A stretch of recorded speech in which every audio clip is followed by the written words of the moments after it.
पिछली सर्दियों में मैं स्विट्जरलैंड गया था। मुझे घूमने का बहुत शौक है, इसलिए जब भी मेरे पास कुछ पैसे और वक्त होता है तो मैं कहीं ना कहीं निकल जाता हूँ। एक अमेरिकन होने के नाते मुझे जर्मन या फ्रेंच नहीं आती थी। स्विट्जरलैंड में इन्हीं दो भाषाओं का इस्तेमाल होता है। किस्मत से मुझे वहाँ रहने के लिए एक B&B मिल गया जो एक इंडियन आदमी का था, इसलिए मुझे बात करने में कोई परेशानी नहीं हुई। जो घर मैंने किराए पर लिया था वो एक छोटा बंगला था, एक अकेले आदमी के लिए बिल्कुल सटीक। मकान मालिक ने मुझे बताया कि उस घर का चौकीदार पास में ही रहता है, इसलिए मुझे वहाँ रहने में कोई परेशानी नहीं होगी। मैं इस यात्रा के लिए बहुत उत्सुक था और स्विट्जरलैंड जाना हमेशा से ही मेरा सपना रहा था। काफी देर तक गाड़ी चलाने के बाद जब मैं वहाँ पहुंचा तो मेरा मन खुशी से झूम उठा। वो जगह बहुत खूबसूरत थी। पहाड़ की ऊंचाई पर दूर दूर तक घर बने थे। बर्फ से ढके बंगले के ठीक पास एक तालाब था जो ठंड की वजह से जम गया था। मेरे घर के ठीक पास एक और घर था जो मेरे घर से काफी बड़ा था। वो जमा हुआ तालाब दोनों घरों के बीच था। मेरी गाड़ी की आवाज सुनकर एक छोटे कद का थोड़ा मोटा आदमी घर के अंदर से निकल कर आया। उसके चेहरे पर एक बड़ी सी मुस्कान थी। मैं समझ गया था कि वो चौकीदार था। हमने एक दूसरे को अपने बारे में बताया। फिर उसने मेरा सामान उठाया और हम अंदर जाने लगे। मैं उस आदमी के पीछे चलने ही वाला था कि मेरा ध्यान साथ वाले घर की एक खिड़की पर गया। ये एक झटके में हुआ, पर मैंने देखा कि किसी ने खिड़की पर लगे पर्दे को लगाया और उसके पीछे छुप गया। मतलब जब से मैं गाड़ी से उतरा था कोई मुझ पर नजर रख रहा था। मैंने खुद से कहा, पड़ोस में आपका स्वागत है। हालांकि वो बंगला बाहर से सादा लग रहा था, पर अंदर से वो बहुत सुंदर था। लिविंग रूम में एक अग्नि कक्ष था और उसके आसपास बहुत ही सुंदर चित्रकारी की हुई थी। घुमावदार सीढ़ियां जो ऊपर बने बेडरूम की ओर जा रही थी। बिस्तर का कोला लग रहा था जिस पर मैं कूदकर बस सो जाना चाहता था। बेडरूम के साथ एक छोटी बालकनी भी थी जहां आप सर्दी की सुबह में हाथ में एक कप कॉफी लिए बाहर के नजारे का मजा ले सकते थे। एक शब्द में कहूं तो मुझे इस जगह से पहली ही नजर में प्यार हो गया था। चौकीदार बहुत ही मददगार था। उसने घर को गर्म रखने के लिए आग जला दी और फिर मुझे स्टोर रूम ले गया जहां मेरे आराम से रहने के लिए सभी सामान रखा गया था। मुझे हमेशा से ही अपने लिए खाना बनाना पसंद है, इसलिए मैं होटल के बदले B&B में रहना पसंद करता हूँ। उसने मेरे लिए हॉट चॉकलेट बना दिया और फिर मुझे घर की चाबी देकर अपने घर चला गया। मैं उत्सुक था, इसलिए मैंने उससे पूछा कि सामने वाले घर में कौन रहता है। उसने बताया कि वहाँ एक आदमी रहता है जो तकरीबन 50 साल का है। मुझे ये जानकर थोड़ी हैरानी हुई कि 50 साल का आदमी अकेला इतने बड़े घर में रहता है, पर फिर भी मुझे लगा कि मुझे इससे क्या लेना देना, तो जाने दो। चौकीदार के घर से जाने के बाद मैंने अंदर से दरवाजा बंद कर लिया। मैं गर्म पानी से नहाया और उससे मेरी थकान दूर हो गई। फिर मैं अपने लैपटॉप और सिगरेट का पैकेट लेकर नीचे लिविंग रूम में आ गया। मैंने अपने लिए एक ग्लास में विस्की डाली और आग की गर्मी के पास एक आराम कुर्सी पर बैठकर अपने आर्टिकल पर काम करने लगा। मैंने 1 घंटे तक काम किया और फिर डिनर करके सोने चला गया। मैं बहुत थका हुआ था, इसलिए जैसे ही मैंने अपने सर तकिए पर रखा मुझे नींद आ गई। रात के करीब 2 बजे मेरी नींद एक आवाज से खुली। मैं नींद में धुत था, इसलिए मुझे ये समझने में वक्त लग गया कि किस चीज की आवाज थी। पर थोड़ा ध्यान देने के बाद मुझे एहसास हुआ कि वो एक छोटी बच्ची के हंसने और एक डॉग के भौंकने की आवाज थी। मैं अपने बिस्तर से उठा और बाहर देखने के लिए खिड़की की ओर बढ़ा, पर मुझे कुछ नहीं दिखा। मुझे लगा कि शायद मेरे कान बज रहे होंगे, इसलिए मैं वापस आकर सो गया। अगली सुबह जब मैं उठा तो मुझे घंटियां और भी ज्यादा बर्फ से ढकी हुई लग रही थी। ऐसा लग रहा था जैसे रात को काफी बर्फबारी हुई हो। मैंने अपने लिए कॉफी बनाई और बाहर बालकनी में आकर नजारे का आनंद लेने लगा जिसके लिए मैं आया था। मैंने 2-3 सिप पी लिए होंगे जब मैंने देखा कि एक बड़े से पाइन के पेड़ के पीछे से 2 लोगों को आते हुए उनके आने की आवाज कुछ ही दूर से आने लग गई थी।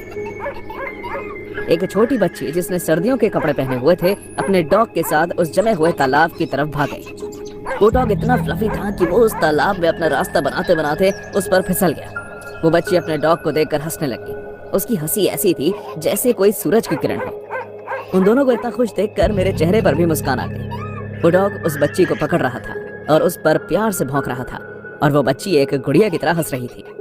मैं उसके साथ जाकर खेलने के बारे में सोच रहा था कि मेरा ध्यान पड़ोस के घर पर गया और मैंने देखा कि एक अजीब सा दिखने वाला आदमी अपनी बालकनी में बैठा था।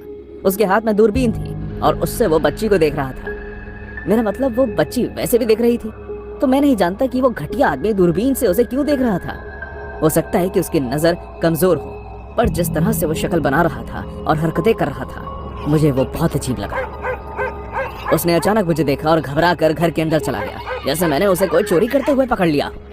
उसकी इस हरकत से मुझे इतना अजीब लगा और मैंने सोचा कि मैं इस बच्ची और उसके डॉग पर तब तक नजर रखूंगा जब तक उसके पेरेंट्स ना आ जाएं। मैं अपनी बालकनी से चिल्लाया, हे, तुम्हारा नाम क्या है? पर वो खेलने में इतनी बिजी थी कि उसे मेरी आवाज सुनाई ही नहीं दी। मैं उनके साथ खेलने के लिए नीचे आया, पर जब तक मैं नीचे पहुंचा वो जा चुके थे। मुझे लगा कि शायद मैंने उनके मजे के बीच उन्हें परेशान कर दिया और फिर मुझे बुरा लगने लगा। पर मैं उस पागल आदमी के बारे में भूल ही नहीं पा रहा था। अगले कुछ दिनों तक मैंने उस बच्ची और उसके डॉग को यहाँ आते और जमी हुई तालाब पर खेलते देखा।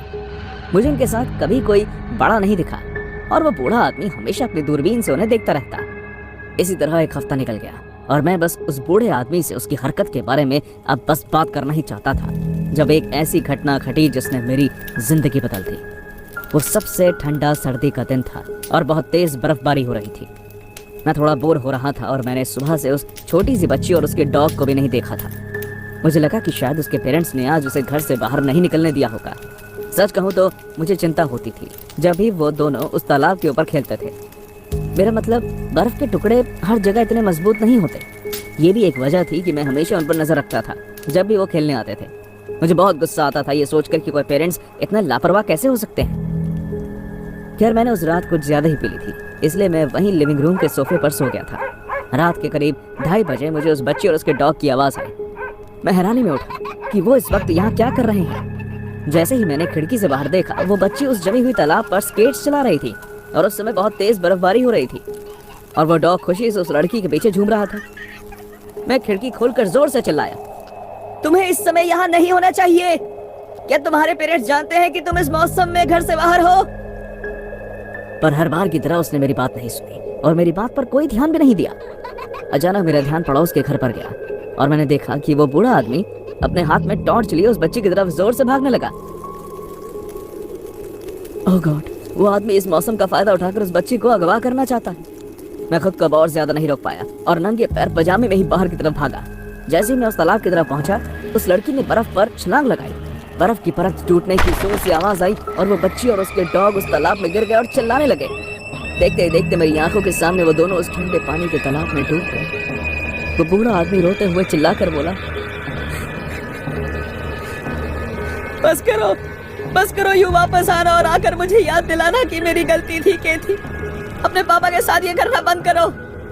और वो नीचे बैठकर जोर जोर से रोने लगे। मैं चिल्लाया, हमें उनकी मदद करनी होगी। ओह शिट, वो डूब रहे हैं। मैं उस तालाब में कूदने ही वाला था कि वो बूढ़ा आदमी चिल्लाया, नहीं, तुम उन्हें नहीं बचा सकते। क्या मतलब है तुम्हारा नहीं बचा सकता? 25 साल पहले ही मर चुके हैं। मैं उस पर इस घटिया मजाक के लिए चिल्लाने ही वाला था कि मेरे कानों में हंसी की किलकारियां गूंजने लगी। मैंने फिर से तालाब की तरफ देखा और मुझे वो बच्ची और उसके डॉग पहले की तरह खेलते हुए दिखे। उनका शरीर पारदर्शी था और मैं उसके आर पार देख पा रहा था। उस बच्ची ने फिर अपने डॉग को उठाया और पहली बार मेरी तरफ देखा। उन दोनों की आंखें नहीं, वहां सिर्फ खोखले गड्ढे थे। वो एक आखिरी बार हंसी और हवा में कहीं गायब हो गई। मैं नहीं जानता कि उसके बाद क्या हुआ, क्योंकि शायद मैं बेहोश हो गया था। जब मैं सुबह उठा, मेरे पूरे शरीर में दर्द हो रहा था और मेरे बिस्तर के बगल में वो बूढ़ा आदमी और मेरे घर का चौकीदार खड़ा था। कौन थी वो? रात क्या हुआ? उस बूढ़े आदमी ने अपने आंसू पोंछे और कहा, वो मेरी बेटी कैथरीन थी। मैं उसे कैथी बुलाया करता था। वो तब 5 साल की थी। हर सर्दी के दिन में वो घर से बाहर आया करती थी और बर्फ में अपने डॉग कैस्पर के साथ खेलती थी। मुझे याद है उसे सफेद बर्फ देखकर इतनी खुशी होती थी। एक रात मैं और मेरी वाइफ अपने कमरे में सो रहे थे। मैंने काफी ज्यादा ड्रिंक कर ली थी और घर का दरवाजा बंद करना भूल गया था। कैथी शायद बर्फ देखकर उठ गई होगी और चुपके से अपने डॉग के साथ बाहर खेलने आ गई। वो तालाब के ऊपर खेल रही थी जब नीचे से बर्फ टूटी और वो दोनों उस बर्फीले पानी में गिर गए। उनकी चीख सुनकर मैं भागते हुए नीचे आया और फौरन उनकी तलाश में पानी में कूद गया, पर उसका छोटा सा शरीर इस गहरे तालाब में खो गया। मेरी वाइफ इस हादसे के बाद पागल हो गई और इस दर्द को सह नहीं पाई। उसने आत्महत्या कर ली। पर कैथी अक्सर लौट कर आती है। जब भी तेज बर्फबारी होती है वो लौट कर आती है, मुझे याद दिलाने के लिए कि ये सब मेरी गलती की वजह से हुआ। मैं कितना लापरवाह हूँ जिसकी वजह से मेरी बेटी की जान चली गई। मैं नहीं जानता कि मैं इस कहानी को सुनने के बाद क्या कहूँ और बस वहाँ अपना मुंह लटकाकर बैठा रहा। क्या ये हो सकता है? क्या मरे हुए लोग वापस आ सकते हैं? क्या मरने के बाद भी जीवन होता है?